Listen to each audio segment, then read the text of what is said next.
Pan card के बारे में तो हम सब जानते ही हैं। इसकी ज़रूरत हमें बहुत से कामें पड़ती रहती है और इसके ना होने से हमारा काम अटक जाता है और रुक भी जाता है कभी कभार। तो पैन का बेसिक मतलब होता है परमानेंट अकाउंट नंबर, जो इनकम टैक्स की जानिब से दिया जाता है। लेकिन हम सब उस विचित्र कोड को देखकर कंफ्यूज से हो जाते हैं जो हमारा पैन नंबर होता है। ये नंबर किस तरह होते हैं, किस तरह दिए जाते हैं और किस तरह बनते हैं, ये आज हम इसी के बारे में जानते हैं। पैन एक 10 डिजिट अल्फा न्यूमेरिक नंबर होता है जो लैमिनेटेड कार्ड के रूप में हमें बाद में दिया जाता है। आजकल इसकी दूसरी शक्ल भी आने लगी है जिसे ई पैन कहते हैं, जो एक फ़ोटो की शक्ल में होता है। सादी ज़बान में सॉफ्ट कॉपी भी कह सकते हैं। ये PDF में या किसी और दूसरे फॉर्मेट में होता है। ये इनकम टैक्स डिपार्टमेंट की तरफ से हर उस शख्स को दिया जाता है जो इसके लिए अप्लाई करता है। कुछ स्पेशल कंडीशंस में डिपार्टमेंट बगैर एप्लीकेशन के भी ये अलॉट कर देता है। पैन एक यूनिक आइडेंटिफायर होता है जो इनकम टैक्स एक्ट 1961 के तहत पहचाने जाने योग्य सभी नियामक संस्थाओं को दिया जाता है।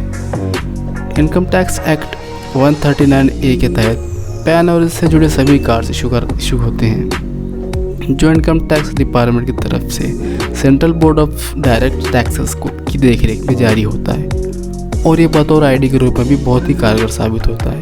ये इंडियन नेशनल के साथ साथ फॉरेन नेशनल्स को भी दिया जाता है जो भारत में इन्वेस्ट करना चाहते हैं। इसी वजह से पैन कार्ड को सिटीजनशिप के प्रूफ के तौर पर वैलिड नहीं माना जाता। इनकम टैक्स रिटर्न भरने के लिए ये बहुत ही ज़रूरी होता है। इसके बगैर इनकम टैक्स रिटर्न नहीं भरा जा सकता। इनकम टैक्स रिटर्न भरने के लिए पैन कार्ड मैंडेटरी है। जैसे कि हम जानते हैं pan 10 digit alpha numeric number होता है। अब हम ये जानते हैं ये नंबर कैसे होते हैं और किस तरह बनाए जाते हैं। इसमें पहले 5 कैरेक्टर्स होते हैं, उसके बाद 4 नंबर्स और लास्ट में फिर एक कैरेक्टर होता है। पहले 5 कैरेक्टर्स में से 3 A to Z के सीक्वेंस में कैरेक्टर्स होते हैं। चौथा कैरेक्टर ये डिफाइन करता है कि कार्ड होल्डर पैन होल्डर कौन है।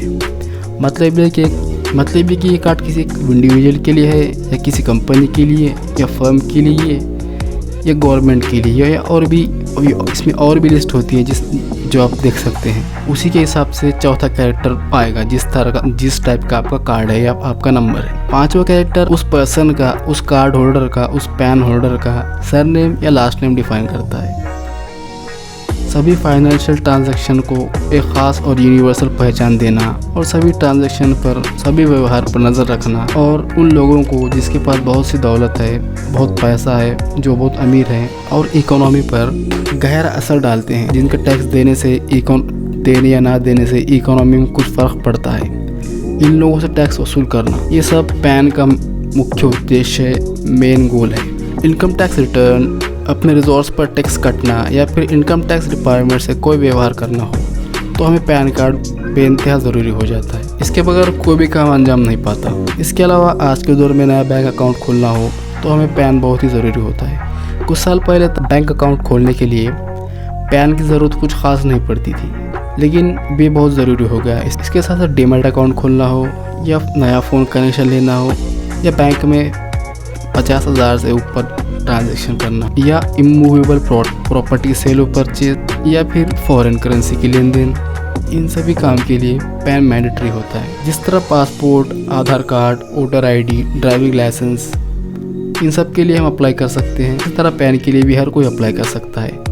फॉरेन नेशनल्स भी इसके लिए अप्लाई कर सकते हैं, जिससे भारत में इन्वेस्ट करना हो या बिजनेस करना हो वो पैन के लिए अप्लाई कर सकते हैं। इसके लिए फॉरेन नेशनल्स को उसके साथ पासपोर्ट, वीज़ा की कॉपी, होम कंट्री के बैंक स्टेटमेंट और भी कुछ दूसरे दस्तावेज़ात के साथ फॉरेन नेशनल्स इसके लिए नॉर्मली अप्लाई कर सकते हैं, जिस तरह हम करते हैं। पैन के लिए अप्लाई करने का तरीका तो आप जानते ही हैं, इसकी बहुत सी वीडियोस पड़ी हुई हैं, एक ढूंढो तो 1000 मिलेंगी आपको। तो फ्रेंड्स, आज के लिए इतना ही। मिलते हैं फिर किसी वीडियो में, फिर किसी इंटरेस्टिंग टॉपिक के साथ। आप जिस टॉपिक पर सुनना चाहते हैं या जिस टॉपिक पर वीडियो देखना चाहते हैं, आप मुझे कमेंट के जरिए बताइए, मैं उस पर वीडियो बनाऊंगा।